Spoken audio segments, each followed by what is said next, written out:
Happy Friday, everyone, and thank you so much for joining us on UpNorthLive Unscripted at 6:30. I am Maya Engel. We're going to touch base with Joe in a few minutes for more on your weather forecast for the weekend, but I want to get right into our top story of the night, and that is the EPA is temporarily lifting restrictions on gasoline blends in the Midwest. So the move is intended to maintain supply after a refinery shutdown, and it could potentially stabilize prices. So our Daniel Zivian talked with an industry expert as well as people at the pump to learn more about this story.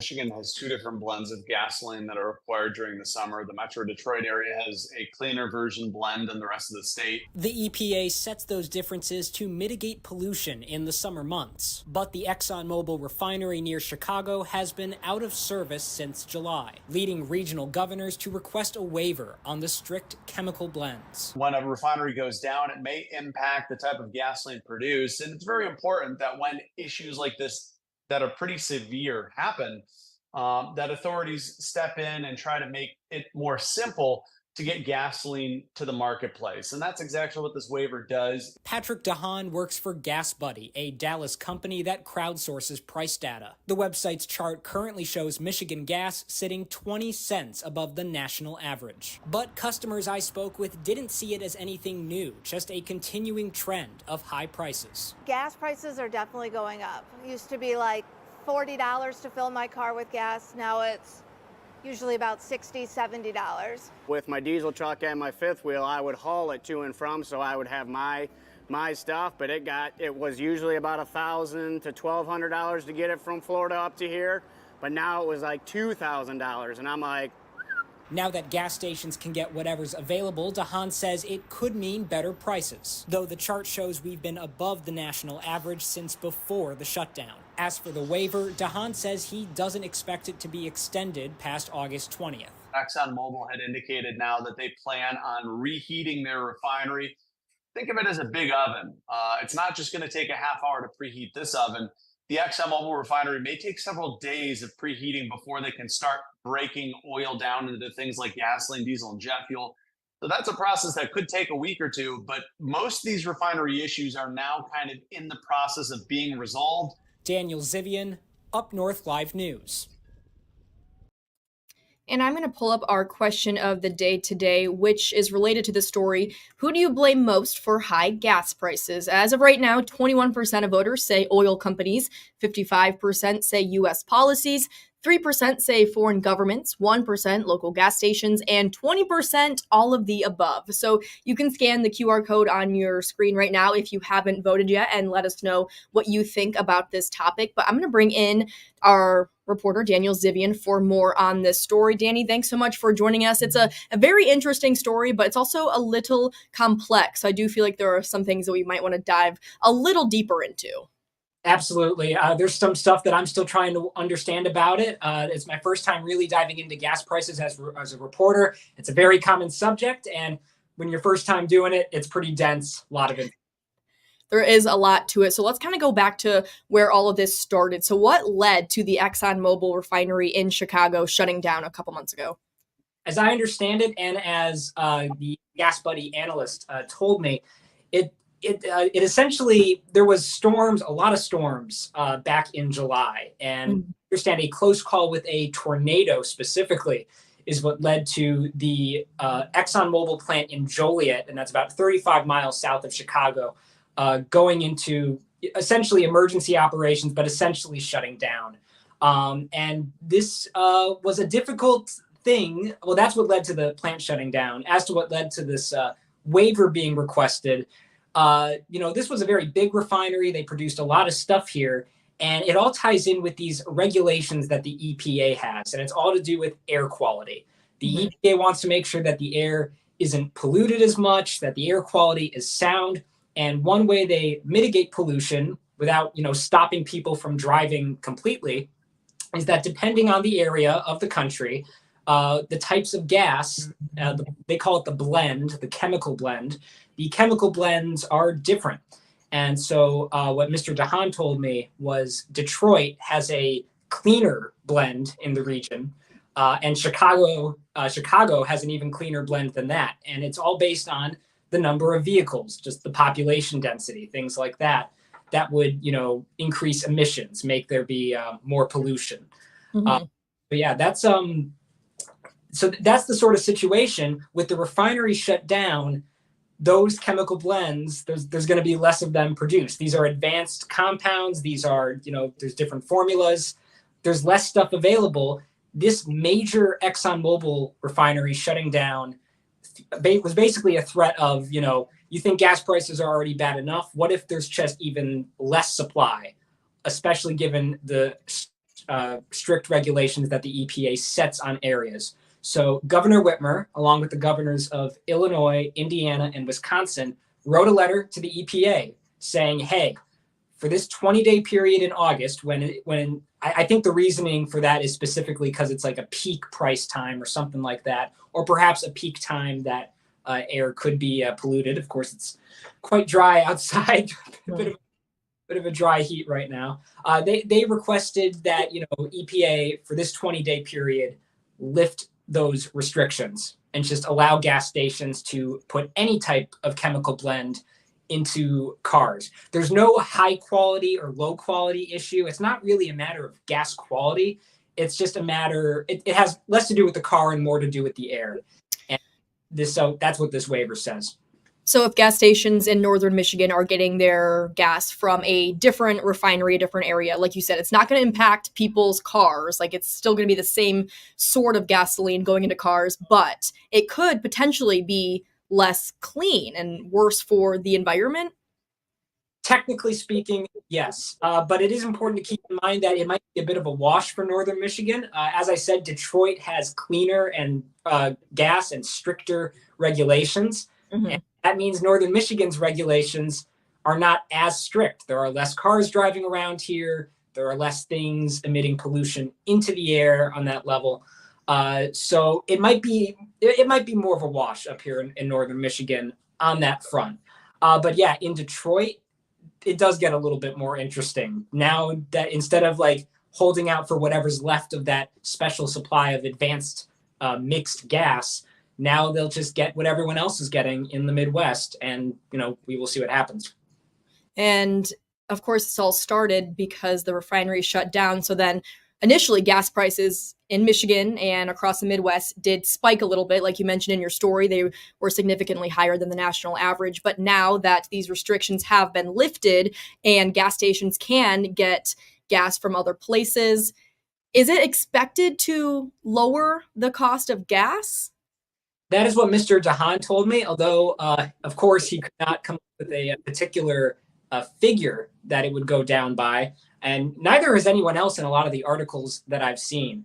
But a couple things that I can note is that guy, Patrick's website, which is called Gas Buddy, is a website that crowdsources data on gas prices. And based on the chart, which is a chart that I referenced for the story, of their gas prices, not only are we right now sitting about 20 cents above the national average, the spike seems to date back to mid to late June, or at least the overall trend. There may have been another spike recently. And I also checked AAA, because AAA also analyzes gas prices, and they've got us at about the same numbers. We're looking at, $3.70 average in Michigan right now, and in northern Michigan, especially where I am in Petoskey, that's higher, with an average about $3.50 nationwide, which is to say, expectations might want to be tempered on whether gas prices will lower that much, given that the plant only shut down in July. And as Dahan said, that plant is already in the process of starting back up. And they have basically until about August 20th, when the EPA restrictions kick back in. It could be longer than that, but ideally they're back up and running by August 20th for a seamless resupply of correctly blended gas to gas stations across the Midwest. And if you saw the video footage from my story, prices here in Petoskey, we're looking at $3.80 on the gas stations where I was filming. And of course, the people I spoke to, they weren't really feeling like any new trend because of the refinery shutdown. They were just feeling the trend that was already seeming to happen. Sure. Anything else you want to mention about this story, Daniel? My goodness. One other thing that I can remember is that Patrick DeHaan told me that there were like two other refineries in Ohio. It was not just this ExxonMobil one, but the ExxonMobil one was by far the most impactful. Again, major metro area, Joliet, big industrial place. And yeah, they're literally running on fumes over there until they get back up and running. I liked how in your story, Patrick DeHaan said the oven is preheating. At Yeah, the it's a very, very big oven and it takes to do it. So that's where we're at. Yeah. All right. Thanks so much, Danny, for joining us, and have a great weekend. We are going to turn things over now. I do want to mention we have our question of the day posted on our Facebook page. With right now, there's 157 comments. So if you would like to join the conversation, not only can you scan the QR code and vote on the question, but you can also head to our Facebook page, Up North Live, and comment. And you can also comment live on the stream right now. But I will put up our question of the day again a little later before we take our first break. However, I want to share one more story with you that we have been working on today. So there are about 1,800 lakes in our state that may be impacted by a lawsuit that was just filed in federal court. It looks to overturn a law that the governor just signed and that those opposed to it say infringes on their constitutional rights. So here's Mark Schlett with that full story. 6.2 basically says we don't need to care about what anybody else thinks. We only care what the government thinks. As an attorney, Philip Ellison often finds himself standing up for clients who he believes have been wronged. Well, it's usually at the intersection of property and where governments are doing unpleasant things to those properties. And he and his clients believe this, just signed into law by Governor Whitmer, is one of those, in his words, unpleasant things. So they filed this lawsuit in federal court. The lawsuit is asserting what's known as procedural due process, a 14th Amendment right that property owners have to continue to benefit from property rights that have already been previously established under Michigan law. All of this has to do with how much water is out there in Higgins Lake. 100 years under Michigan law, counties that were assigned certain responsibilities on certain lakes of certain sizes had to maintain those water levels at a very specific point. If this sounds familiar, it's because it's been an issue for years. Some property owners claiming the county wasn't holding up its end of the bargain in keeping lake levels consistent. They established what's called an entitlement, meaning it is a right to the continued maintenance of those water levels at that level. But homeowners say the level, established more than 100 years ago, wasn't being maintained. Over the last couple of years, I mean, 10, 12 years or so, Roscommon County has said we don't really need to follow that law anymore. So we actually sued on a group of property owners. And in 2022, they won, which the homeowners felt meant situation resolved until this came along. When the legislature came back in and said, we're just going to change that, and we didn't give anybody the chance to come in to say why that water level should be adjusted, which we call in the business notice and the opportunity to be heard. When you didn't give people that opportunity for each individual lake going forward, that violated the Constitution. Ellison argues Senate Bill 662 lowers the obligations of counties to maintain the established lake levels by redefining what the normal level is. But by doing it the way this allows, it removes the due process of a property owner granted in the 14th Amendment of the Constitution. So it's not that levels of lakes can't be changed. It's the process. Give everyone a fair shake and an opportunity. Homeowners have filed suit again, and Ellison hopes to be headed back to court to get things back to the way they were. He says while this case centers around Higgins Lake, the law and the potential ruling of the federal lawsuit will impact the more than 1,800 Michigan lakes that have lake orders that are regulated. What we're asking in a nutshell is to the federal judges, go back to the way it was before. And if a county says they can't maintain a level as the local court order tells them to do, they've already got a process. Change the level. But you don't get to change the level arbitrarily. You got to do a notice and a hearing and an opportunity for everyone to have a fair and open chance to say what that level should be.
Welcome back to Up North Live Unscripted, and happy Friday. I hope you are enjoying the last day of the work week. Maybe you're in full-on weekend mode at this point, and you're probably wondering what the weather is going to be like. Well, luckily, we have a meteorologist on hand who's going to tell us how the weather's going to be this weekend. Hi, Joe. Hi, you'll hear my voice, you just won't see me. Little camera shy today. Yeah, or the camera's shy of me, one or the other. We had issues here with the camera, but anyway, we can obviously still tell you the weather. Yeah. Warm day today again, Maya. Mm-hmm. And here's a look outside of our studios right now. That is looking west. And if you look in the sky there, again, it's a little more whitish than blue. We do have a little wildfire smoke still drifting overhead from fires out west. It's a warm day too. I'll start with that. Here's the smoke forecast. You see northern Michigan there, Traverse City, Chicago, the Great Lakes. There's that little bit of smoke over us, but watch what happens. This will kind of get pushed south on a northerly wind. And I think by tomorrow, maybe a little more blue sky. A lot of smoke out west. You can see with the fires out there in the Pacific Northwest. But just a little smoke out there this evening, and then I think we should see an improvement in that. The warm spot around our area today, congratulations, Pellston, 92. I don't know if that's worthy of a congratulations, but 92, a very warm day there. Alpena, you reached 90 degrees as well. Those are the two warm spots. Drummond Island was close. And even up in the UP at Manistee and Newberry, it reached 89 along with Grayling a little earlier today. But we are going to gradually start dropping off. 80s for the weekend, but then look at next week. It will not be as warm as this past week. We'll see highs falling back into the 70s, and the humidity is going to go along with it. This is the dew point, kind of the comfort index. We're done with the oppressiveness. It's still going to be warm tomorrow, but only a bit humid. And then we get down into that pleasant category Monday and Tuesday. We had a lot of cloud cover earlier in the day. There's a look at things earlier. Those clouds spinning south and out of northern Michigan. And as we take a look at our forecast, it will not be completely dry this weekend. The one dry day, though, is going to be tomorrow. There will not be a drop of rain. There's around noon on our Saturday. Beautiful day. Sunshine all day long. And then Sunday, here's a front coming in. Still some question with this. I do think we're going to get some at least passing showers and thunderstorms right there, kind of scattered around the area on Sunday. So if you have plans for Sunday, just know that. And here's what we're kind of thinking for the weekend. So tomorrow, 80 to 88, sunshine all day long, a warm August afternoon for your Saturday. The wind will be out of the north. And then Sunday, a mix of sun and clouds. Difference from Saturday, though, a chance for a shower or thunderstorm. The wind will start out of the southwest in the morning Sunday and then turn back out of the north, highs upper 70s to the mid 80s. And our extended forecast, not a lot of rain, actually. Next week, pretty quiet. We'll drop back into the 70s, as we mentioned a few minutes ago. Not a whole lot of rain. We thought we were going to get a system coming in here Monday and Tuesday. It looks like that might pass us to the south. And then pretty quiet weather for the rest of the week. So that's kind of the weekend and the forecast in a nutshell there, Maya. Thanks so much, Joe. And I know a lot of people are upset they can't see your face, but lucky for them, they'll see it tonight on Up North Live News at 11. Okay. We're going to take another break here on Up North Live Unscripted, but we'll be back in just a few minutes, and we will be joined by Sports Director Harrison Beebe. Stick around.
Thanks for spending part of your Friday night with us on Up North Live Unscripted. And thanks to Harrison Beebe for once again joining us. And Harrison, it looks like you did something pretty fun today based on the video that you sent me.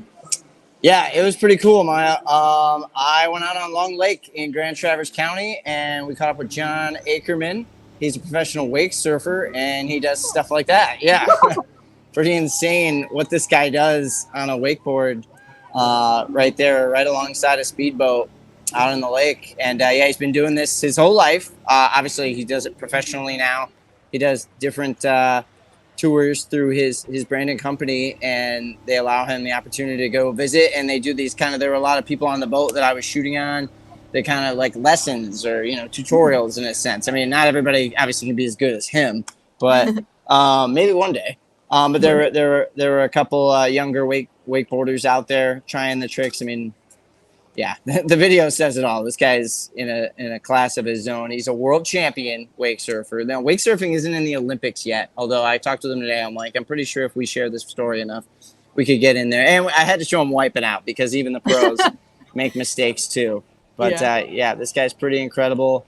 Brought up here through the Irish Boat Sport Company that's right down the street from Turtle Creek Stadium here. They were having a barbecue tonight with everybody that was doing the meet and greet today with John.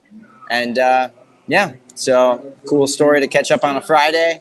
Great excuse to get out on the lake. And yeah, you'll hear more from him tonight at 11 if you tune in.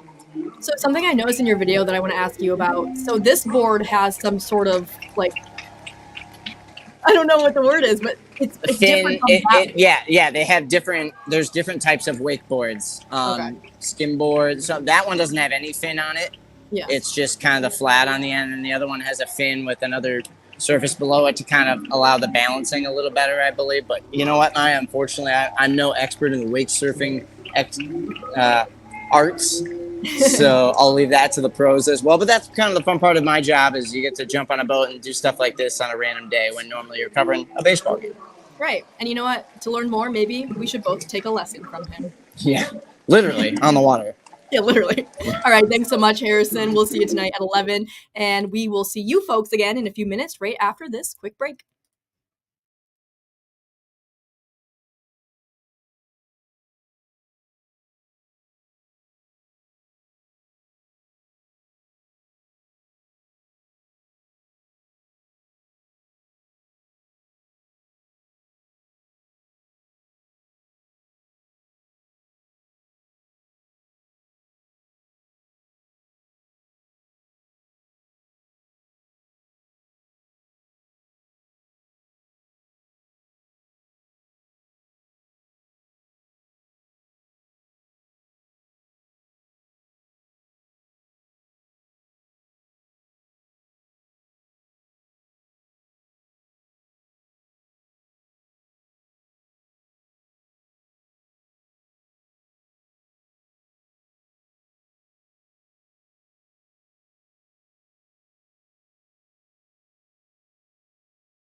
one last reminder, you can vote in our question of the day if you haven't already. Who do you blame most for high gas prices? But that'll do it for Up North Live Unscripted. I hope you all have a lovely Friday evening and a great weekend. Take care.